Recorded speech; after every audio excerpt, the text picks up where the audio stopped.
देखिए, संसार में जब भी तानाशाही का नाम लिया जाता है तो सबसे पहले नाम आता है हिटलर का। हालांकि संसार में बहुत सारे तानाशाह हुए, जैसे मुसोलिन, गद्दाफी और वर्तमान में उत्तर कोरिया का तानाशाह किम जोंग। लेकिन फिर भी तानाशाहियों में सर्वोच्च जो तानाशाह अब तक माना जाता है ये था हिटलर। वो हिटलर जो द्वितीय वर्ल्ड वार में यानी कि सेकंड विश्व युद्ध में 5 करोड़ व्यक्ति की मृत्यु का कारण बना। तो आज हम हिटलर के विषय में जानेंगे और साथ ही साथ मैं आपको इस वीडियो के माध्यम से बताऊंगा कि हिटलर के कारण किस प्रकार अमेरिका परमाणु संपन्न देश बना। नमस्कार दोस्तों, मैं अनुज सोम स्वागत करता हूं आपका फिर से एक नई वीडियो में। हिटलर का जन्म 20 अप्रैल 1889 को ऑस्ट्रिया के बानो नामक एक शहर में हुआ था। बचपन में पिता चाहते थे कि जो बच्चा है ये सैनिक अधिकारी बने, लेकिन हिटलर का मन वास्तुकला की ओर अग्रसर था। हिटलर ने इसके लिए वर्ष 1908 में वियना के वास्तुकला कॉलेज में एंट्रेंस की 2 बार परीक्षा भी दी, लेकिन बार बार ये परीक्षा में असफल हुआ। और जब ये परीक्षा में असफल हुआ तो इसके बाद इसने पोस्ट कार्डों पर चित्रकारी करना शुरू किया। अब देखिए, होता यह है कि हिटलर के पिता की मृत्यु जब ये 17 साल का था तभी हो जाती है, और इसके बाद लगभग 2 या 3 साल बाद ही माता की भी मृत्यु हो जाती है। तो शुरुआत में हिटलर का जो जीवन है वो बड़ी कठिनाइयों में बीता। शुरुआत में कुछ समय के लिए इसे घरों पर पेंटिंग भी करनी पड़ी, तो आर्थिक स्थिति काफ़ी कठिन थी। लेकिन जल्द ही क्या हुआ, वर्ष 1914 से वर्ष 1918 के बीच में पहला विश्व युद्ध लड़ा गया। जब ये युद्ध शुरू हुआ तो उस समय ऑस्ट्रिया को छोड़कर हिटलर जर्मनी पहुंचा और जर्मनी की सेना में ये भर्ती हुआ। जर्मनी सेना में भर्ती के दौरान इसने फ्रांस के विरुद्ध लड़ाई लड़ी और फ्रांस के विरुद्ध लड़ाई में इसने महत्वपूर्ण भूमिका निभाई थी। लेकिन होता यह है कि वर्ष 1918 में जर्मनी विश्व युद्ध हार जाता है। लेकिन विश्व युद्ध के दौरान जब ये एक सैनिक के रूप में युद्ध लड़ रहा था तो उसमें क्या होता है, इसकी गोली लगने के कारण घायल हो जाता है और घायल होने के बाद कुछ समय के लिए अस्पताल में भी रहता है। हालांकि हिटलर को कहा जाता है कि हिटलर को उसकी वीरता के लिए जर्मनी का सर्वोच्च पुरस्कार आयरन क्रॉस भी प्राप्त हुआ था। लेकिन जिस समय ये अस्पताल में था तभी इसे सूचना मिलती है कि जर्मनी का जो सम्राट है विलियम केसर द्वितीय, ये सत्ता को छोड़कर हॉलैंड चला गया है। और ऐसी स्थिति में जर्मनी जो है बहुत ज़्यादा संकट में है। कारण यह था कि जर्मनी पे प्रथम विश्व युद्ध के बाद वायसराय की संधि थोप दी गई थी, जिसके कारण जर्मनी के टुकड़े कर दिए गए थे और साथ ही साथ जर्मनी के खनिज संसाधनों को भी यूरोपियन कंट्रियों ने हड़प लिया था। जर्मनी पर आर्थिक जुर्माना थोपा गया और साथ ही साथ जर्मनी को सेना रखने की भी मनाही की गई। अब ऐसी स्थिति में जर्मनी इस समय बहुत विकट स्थिति में था। जर्मनी की मुद्रास्फीति भी गिरती जा रही थी। उस समय क्या होता है, उस समय जब ये अस्पताल से निकला तो अस्पताल से निकलने के बाद वर्ष 1919 में इसने सूचना और प्रसारण विभाग में काम किया।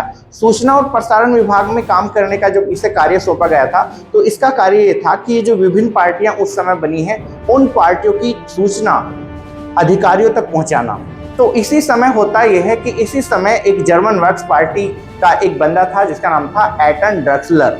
एटन ड्रक्सलर की मुलाकात हिटलर से होती है और इसके बाद ये जर्मन वर्क्स पार्टी को ज्वाइन कर लेता है। जर्मन वर्क्स पार्टी को ज्वाइन करने के बाद, क्योंकि हिटलर कहा जाता है कि हिटलर को भाषण देने की कला बहुत ज़्यादा आती थी, यानी कि वो अपनी बातों से लोगों को मंत्रमुग्ध कर लेता था।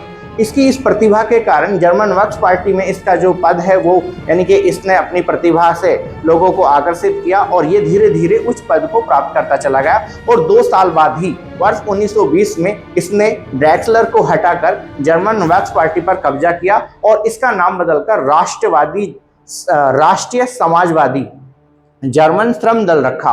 और यही राष्ट्रवादी जर्मन श्रम दल आगे चलकर नाजी पार्टी के रूप में कन्वर्ट हुआ। जी हाँ, इसी नाजी दल के कारण सेकेंड वर्ल्ड वार में लगभग 5 करोड़ व्यक्ति मारे गए थे। अब यहाँ से होता क्या है, देखिए हिटलर क्या करता है, धीरे धीरे नाजी दल का उत्थान करता है और वर्ष 1923 में ये तत्कालीन वहाँ का जो मार्शल था एक, इसका नाम था जनरल ल्यूनफोर्ड।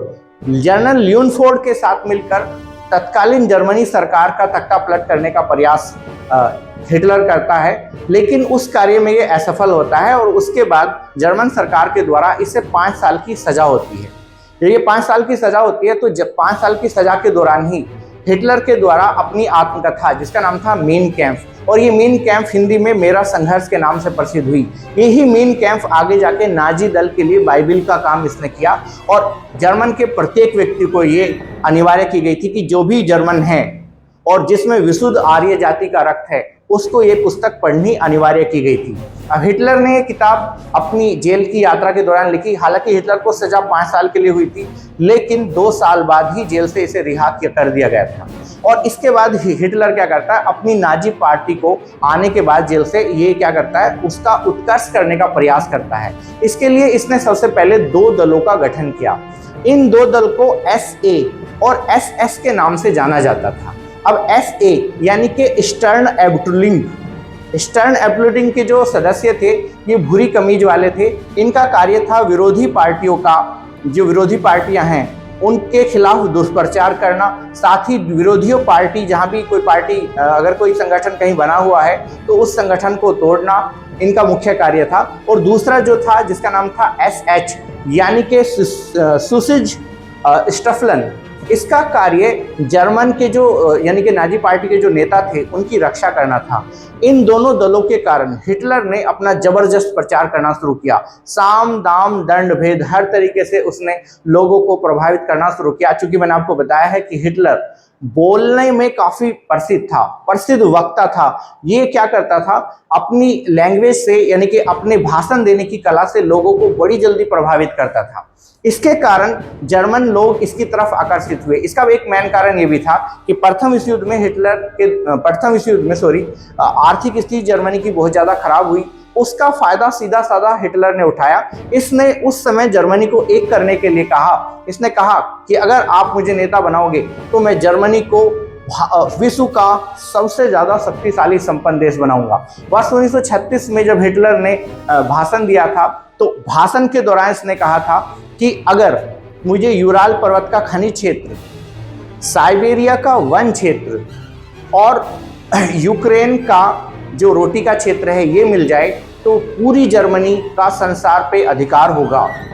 तो इसकी इच्छा क्या थी? इसकी इच्छा थी कि जर्मन संसार में सबसे ज्यादा शक्तिशाली बने। देखिए हिटलर ने क्या किया, स्वास्तिक नामक चिन्ह को भी अपनाया और हिटलर खुद को आर्य मानता था।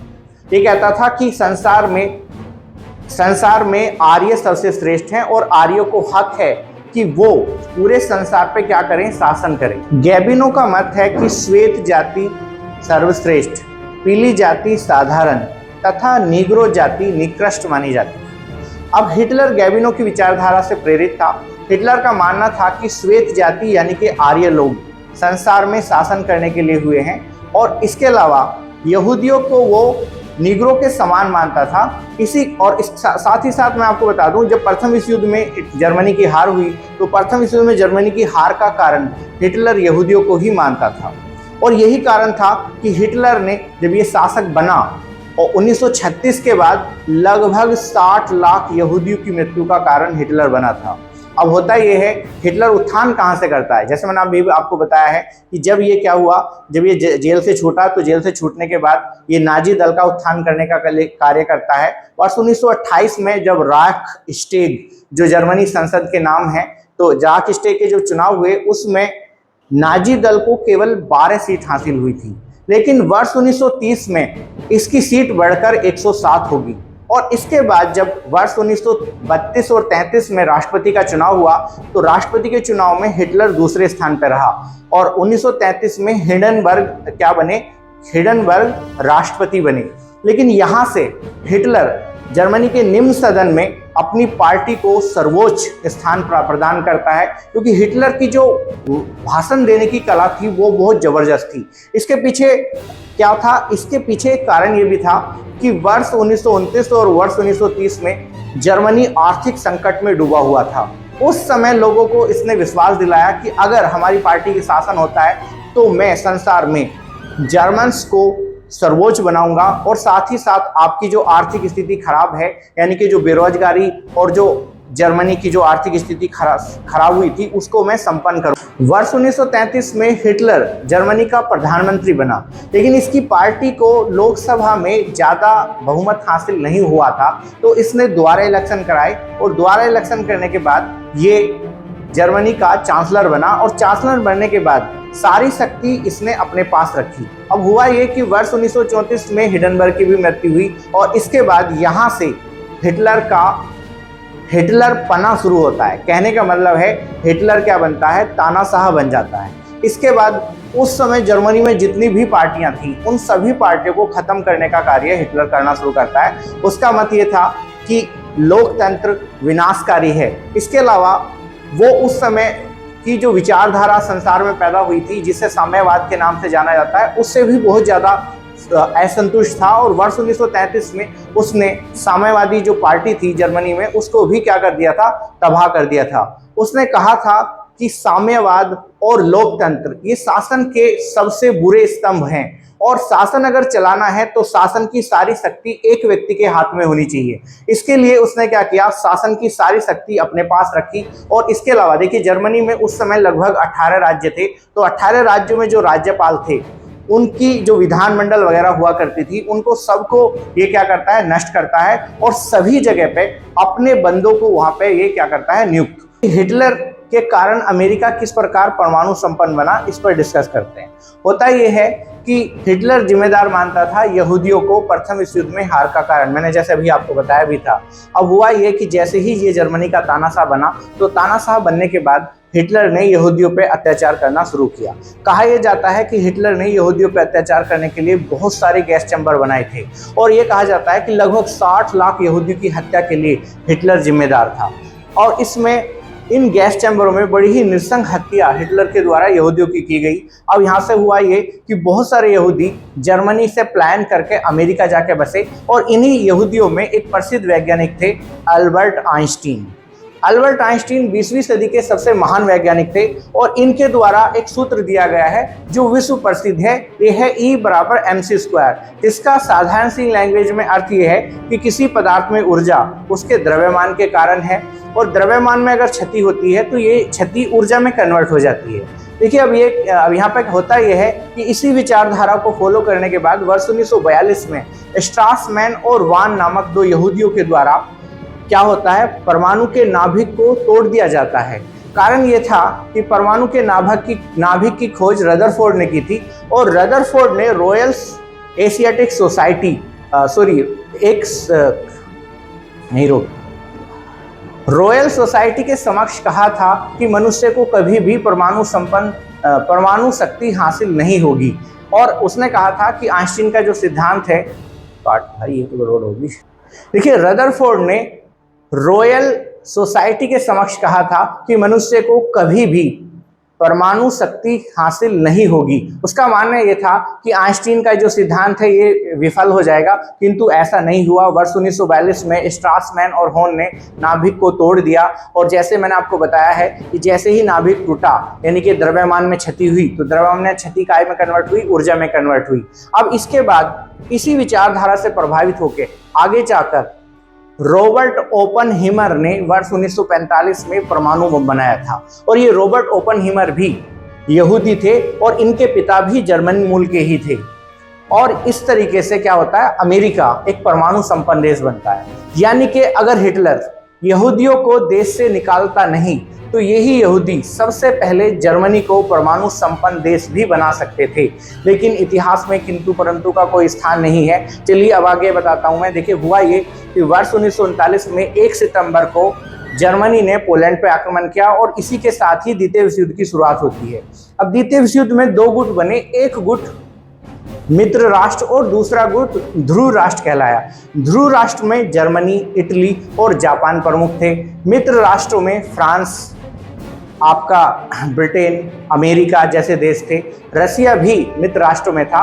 अब दोनों गुट में युद्ध होता है और युद्ध होने के बाद अंतिम परिणाम ये होता है कि जर्मनी यानी कि जो ध्रुवीय राष्ट्र हैं ये युद्ध को हार जाते हैं। और इसके बाद क्या होता है, जैसे ही जर्मनी युद्ध हारता है तो युद्ध हारने के बाद हिटलर 30 अप्रैल 1945 को गोली मार के अपनी हत्या यानी कि सुसाइड कर लेता है और साथ ही साथ इसकी पत्नी जो थी वो भी जहर खा के क्या कर लेती हैं, सुसाइड। इसके कारण ये बताया गया है कि मुसोलिन जो इटली का तानाशाह था उसको इटली की जनता ने बहुत बुरी तरीके से उसकी हत्या की थी। तो हिटलर नहीं चाहता था कि सामान्य जन लोगों के द्वारा उसकी हत्या हो, इस वजह से उसने खुद ही सुसाइड कर लिया। तो ये था आज हमारा आज का सेशन। धन्यवाद।